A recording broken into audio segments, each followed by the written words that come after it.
Empecemos hablando sobre el crecimiento que va a tener la industria y por qué se necesita invertir. Y por qué es un negocio que además suele ser considerado que es muy resistente en las crisis. Ahora que en 2023 pues hay temores de si va a haber crisis severa o no va a haber crisis o qué es lo que puede pasar, eso siempre sucede, pero uno de los sectores que realmente mejor operan en este tipo de periodos son las empresas muy resistentes como las tabacaleras, en cuya clientela pues va a seguir consumiendo el producto, o las armamentísticas, que al final la seguridad nacional no termina de cambiar porque un año tengas una crisis o no. Obviamente, si son crisis prolongadas que dañan la economía, pues entonces, no porque no se quiera, sino porque es que no se van a tener recursos, pues obviamente sí que te van a caer. Pero con los contratos a largo plazo que tengas, no es que vayas a... No es como una constructora en que de un día a por otro pues empiezas a hacer impairments a saco porque el gobierno te cancela los contratos. No va así. Suele ser una inversión mucho más estable que otros tipos de negocios. Pero oye, ¿y si viene el típico político de turno, pacifista, etcétera, en que dice que todo esto es un gasto innecesario, etcétera, que es uno de los argumentos por los cuales muchos inversores erróneamente no entran ahí? Ya lo vamos a ver también más en detalle. Pero este tipo de políticas y que se terminan implementando simplemente aceleran o retrasan los presupuestos. Pero al final, como estamos hablando de seguridad nacional, tarde o temprano se tiene que volver la inversión. Es decir, tú puedes dejar de invertir, pero cuando ves que tu flota de tanques, por poner un ejemplo, está siendo... no es funcional, eso le ha pasado a Alemania, en que realmente tenía muchos problemas de equipo y ahora, justamente ahora se están poniendo las pilas. De hecho, hacían ejercicios militares en que los soldados iban con fregonas, simulando que eran armas, porque es que no tenían, o sea, cosas muy El ridículas. Tiger ya no es funcional, me parece. ¿El qué? ¿El qué? El Tiger ya no es un tanque funcional, ¿no? Bueno, claro, es que desde el punto de vista de algunos políticos es bueno, lo renuevas y ya está. No funciona así, se necesita invertir y además hay un periodo de tiempo límite, es decir, tú no puedes quedarte obsoleto respecto a tus vecinos porque entonces lo que te pasa es que te invaden. Y no digáis que no, estamos en el siglo XXI, eso ya no pasa, sucede y continuará sucediendo al final. En fin, vayamos a ver los varios motivos que van a provocar que creemos que durante las próximas décadas, los próximos 30, 40 años, yo creo que vamos a ver una nueva carrera armamentística, por así decirlo, y que el sector durante mucho tiempo va a haber vientos de cola muy jugosos para las empresas.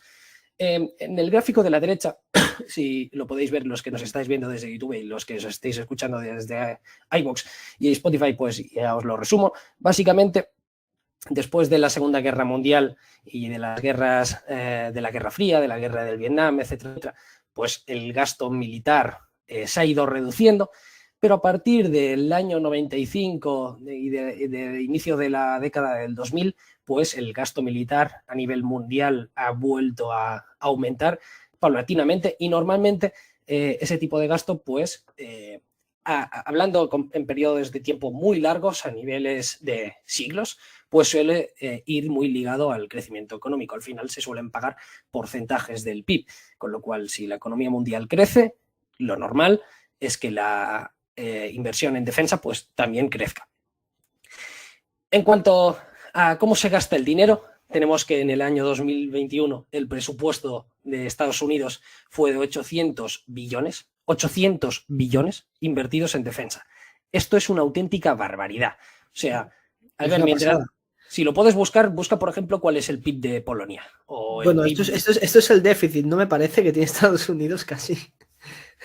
No, el déficit es más, está en Sí, 2 es de 3 un billones. trillón. Sí, más. Pero bueno, que aún así. Y además no se genera déficit con la inversión en defensa, ya lo vamos a ver más adelante. Pero bueno, invierte una auténtica barbaridad. De hecho, es tan grande que la inversión de Estados Unidos supera a las 9 siguientes potencias, en que juntas invierten 770 billones más o menos, Y después el resto de los países, que serían 144 naciones, pues invierten aproximadamente unos 500 billones. Muchos inversores en defensa dicen, joder, Estados Unidos invierte demasiado, si dejan de invertir, pues las empresas se van a la mierda. No es así. Estados Unidos, en relación a su PIB, invierte relativamente poco, estará rondando el 3% más o menos, y eso no es mucho, como vamos a ver, de hecho es insuficiente. Y es por eso la discrepancia. Además, China, mucho del gasto militar, China tiene un problema en que al ser una dictadura, pues tiene que controlar también la población interior. Y de hecho, el presupuesto militar que destina China realmente es muy superior a nivel porcentual del PIB también, porque claro, estás invirtiendo en policías que son más policías paramilitares. Bueno, tampoco quiero decirlo mucho así porque me meto en problemas que no entiendo muy bien tampoco cómo funciona, pero en temas de vigilancia interior, o sea, China tiene el problema en que tiene que realizar labores de vigilancia interior y no tan solo labores de vigilancia exterior, como sería la gran mayoría de democracias u otros países. Pero bueno, vamos a ver por qué creemos que durante los próximos 30, 40 años van a seguir aumentando los presupuestos de defensa en general. El primer argumento de por qué es necesario invertir en defensa puede parecer absurdo, porque realmente se da por supuesto, pero no es así. Tenemos comercio seguro precisamente porque se invierte en defensa. ¿Y por qué esto es tan importante? Porque el comercio representa aproximadamente el 56% del PIB mundial. Es decir, el comercio es el gran motor de la sociedad actual. Ya ha sido así desde siempre. El comercio es lo que permite generar riquezas y que el mundo esté tal y como esté ahora. Cuando se corta el comercio es cuando empiezan los problemas. Pero no solamente esto, también el comercio obviamente permite el transcurso de recursos naturales, sin los cuales, por ejemplo, el milagro económico de China no habría sucedido. De hecho, tenemos que, por ejemplo, China importa el 54% del aluminio mundial, el 50% del níquel, el 50% del carbón, casi el 50% también de cobre, y así un largo etcétera de otros materiales, como podrían ser pues, el trigo, el arroz, el 12% del petróleo, el 20% del oro, etcétera, etcétera. Es decir, Y lo que le queda y lo que le a queda. China todavía por importar. De hecho, así hablando un poquito del tema del petróleo, ahora mismo con el PIB per cápita que tiene China, podría estar consumiendo el doble del petróleo que está consumiendo actualmente per cápita, en comparación con otros países en mismo estado de desarrollo. O sea, que va a seguir creciendo, al menos su consumo, a medida que aumente el nivel de vida de los ciudadanos, que hay cierta discrepancia entre las partes costeras y el interior, pero bueno, está ahí, que últimamente no se habla mucho de China y parece que China se va al pozo, pero oye, que tiene todavía mucho camino que recorrer. Y además tienes países también como la India, que ahora ya es el país más poblado del Sí, mundo, que siguen creciendo y que tarde o temprano, pues cuando se vayan desarrollando, pues van a tener que consumir más recursos claro. naturales. Piensa que el PIB per cápita de China son unos $12.000. El de la India, creo que son $2.500 per cápita. O sea, es Buah, nada, es nada. buah. A la mínima que mejoren, a la mínima, que yo no creo que India vaya a ser el milagro económico de China, pero tampoco lo necesitas al final, es a la mínima que Claro, mejore. Es es que que si no tiene que duplicas... mejorar, no tiene que Claro, mejorar mucho. claro, claro, claro. Pues bueno, y además tenemos que aparte de la importación y exportación de recursos naturales, pues el 80% de las mercancías, de los iPhones que tú compras, etcétera, etcétera, se transportan vía terrestre. Y además se usan, por una serie de motivos, las mismas rutas comerciales. En este gráfico, aquí tenéis las rutas marítimas más importantes, tanto por tráfico de barcos como cuáles son. ¿Y qué es lo que pasa? Que si uno no invierte en defensa, pues que tienes piratas, tienes otras naciones saboteando, etcétera, etcétera. Y eso básicamente revienta el comercio. De hecho, la Compañía de las Indias Orientales, que a todos os sonará que llegó a ser en su tiempo la empresa más grande del mundo, era un locurón de empresa, pues estos tíos invertían más en su armada para proteger dicho comercio que en otra cosa, era su mayor presupuesto. Es decir, que eso no es algo nuevo, se lleva haciendo desde que el hombre es hombre al final. Y las mismas rutas comerciales pues se llevan usando durante miles de años. De hecho, las rutas comerciales que van desde lo que podría ser la China hasta la India, etcétera, pues estos ya se usaban en tiempos de Alejandro Magno, e incluso antes, para que nos hagamos una idea de la importancia que han tenido a lo largo de la historia. Y si vamos a ver en números qué es lo que representa proteger el comercio marítimo y por qué es tan importante, tenemos sobre todo 4 estrechos en que son claves para el mundo. En primer lugar tenemos el estrecho de Hormuz, que vamos a hablar, y el canal de Suez, el de Malasia, que ya también vamos a ver, y después el canal de Panamá. Estos 4 estrechos terminan representando, es un locurón lo importantes que son. Hablemos, por ejemplo, del estrecho de Hormuz, que tiene una anchura de más o menos unos 60 a 100 kilómetros, es realmente muy, muy estrecho. Se encuentra en el Golfo Pérsico. Pues por aquí pequeño puntito pasa aproximadamente el 20% del petróleo mundial. El 46% del petróleo transportado vía marítima, el 26% del gas natural licuado, en otras estimaciones dicen que es más, que es aproximadamente un tercio, es decir, el 33%. Y tú imagínate si Irán, por ejemplo, que está por ahí, eres un país un poco hastiado, te ha pasado de todo, pues te da por cortar todo esto. Y dices, mira, es que con 2 barquitos de guerra, nada más con 2 barquitos de guerra, es que revientas el mundo. Estás cortando el 20% del petróleo que se produce a nivel mundial, o sea, que se comercia, perdón, es un locurón. Y no sería demasiado difícil. Y solamente con esto la podrías liar parda. No, Irán nunca va a hacer esto. También Rusia nunca iba a invadir Ucrania y ha sido una larga de nuncas que han terminado sucediendo. Sí. Y espérate que tengan la bomba atómica. No, hombre, eso no lo van a tener. Antes les invaden, seguro. Pero me refiero que realmente existen países pues, que pueden tener incentivos por presión, de decir, mira, o haces lo que yo quiero o es que jodo al mundo, literalmente. Y puede pasar. Pero este tampoco, bueno, es de los más importantes, precisamente, sobre todo a nivel de petróleo. De hecho, Martí, hace poco los iraníes secuestraron un petrolero que iba a Estados Unidos, que ya lo devolvieron, pero lo secuestraron creo que es un par de días. No me extraña, es que no me extraña nada, ni también nada porque Armada Americana tenía ahí un par de barcos que empezaron a disparar, pero Irán enviaba lanchas militares a detener barcos y no quiero decir provocar pero básicamente eso, o sea, cuidado, que estas cosas suceden. Después tenemos el estrecho de Malaca, que ya sí que es alucinante. Y es ese tramo que pasa por Malasia y que de hecho ha sido de los que ha permitido que Singapur llegue a ser la ciudad tan rica que es. Pues por aquí aproximadamente esto es el pulmón de China, literalmente.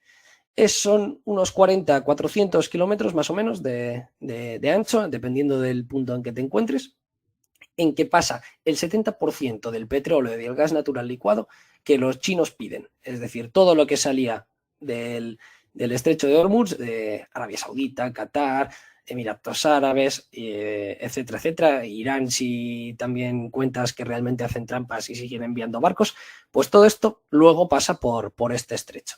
Representa que por aquí pasa el 80% del comercio marítimo del mundo. Eso es muchísimo y supone más de un tercio del comercio mundial. ¿Qué es lo que pasa? Tenemos los indios que no son muy amigos de los chinos.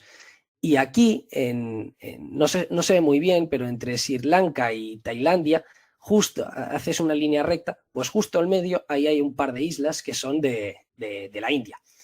Si la India le da por poner misiles de largo alcance y empezar a derribar todo buque, o amenazar de derribar todo buque, eso obviamente lo soportas con un par de barcos, de fragatas y de lo que sea de la Armada India, y es que solamente haciendo esto es que te cargas a China, revienta su comercio, revienta sus reservas estratégicas de petróleo, o sea, básicamente le pones un aprieto alucinante. De hecho, por eso China se está intentando aplicar lo que se llama el One Belt, One Road, en el que básicamente creas un montón de bases militares, pues por esta parte en que va desde, bueno, realmente bastante largo, va desde el inicio de la China hasta lo que podría ser, pasa también por África, por toda esa zona, precisamente para proteger este comercio. Y si miramos a la historia, qué es lo que pasó, podemos mirar antes de la Segunda Guerra Mundial, en la que Japón tenía aspiraciones imperialistas, o sorpresa, igual que la China actualmente. ¿Qué es lo que pasaba? Que aproximadamente el 80% del petróleo que tenían se los daban a Estados Unidos. Y claro, Estados Unidos, cuando ve que empiezas a invadir todo país que tienes a tu lado, primero Manchuria, después China, etcétera, etcétera, ¿qué es lo que pasa? Que les terminaron por sancionar y les cortaron el petróleo. En vez de cortarse, los japoneses pues, decidieron hacer un YOLO, vamos a por todos, atacamos Pearl Harbor y el resto es historia. Pero esta situación podría pasar también por aquí. Imagínate en que, no ahora, pero dentro de unos años, por ejemplo, China pues invade Taiwán o una cosa así. Tú bloqueas esto y es que tienes otra guerra mundial fácilmente, porque es que entonces ya no estás hablando de una isla como es Taiwán, que ya tiene su importancia estratégica por todo lo de los chips y esas cosas, pero que realmente la situación de China está muy apretada a nivel estratégico precisamente por esto. De todos estos temas, sobre todo, seguid al buen amigo de Aleix Amorós en Twitter, que sabe muchísimo más que yo de todos estos temas, de geopolítica, política internacional, etcétera. El tío sabe un montón, así que si os interesan estos temas, pues seguidle.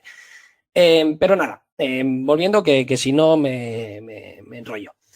De hecho, incluso en esta zona, pues hay ataques piratas, podéis buscarlo por Google, ahora obviamente menos, porque esta zona ya ahora se protege a saco, pero que realmente siguen habiendo casos de piratas y claro, es que te la pueden liar tremendamente parda. Aquí en la imagen de abajo tenéis una imagen de lo que es el estrecho de Malaca y es así cada día, o sea, pasan, creo recordar que era 150 barcos cada día por aquí y no son barquitos de pesca, son de los grandes. Y debemos de tener presente que como China, en toda esa zona del mar del sur de China, pues tienen problemas con Filipinas, con Vietnam, no me acuerdo cuáles más países, o sea, con todo Dios tienen problemas por las islas Spratly que están ahí. Seguro que conocéis eso de las islas artificiales en las que levantan bases militares y todas esas cosas, pues es precisamente por eso.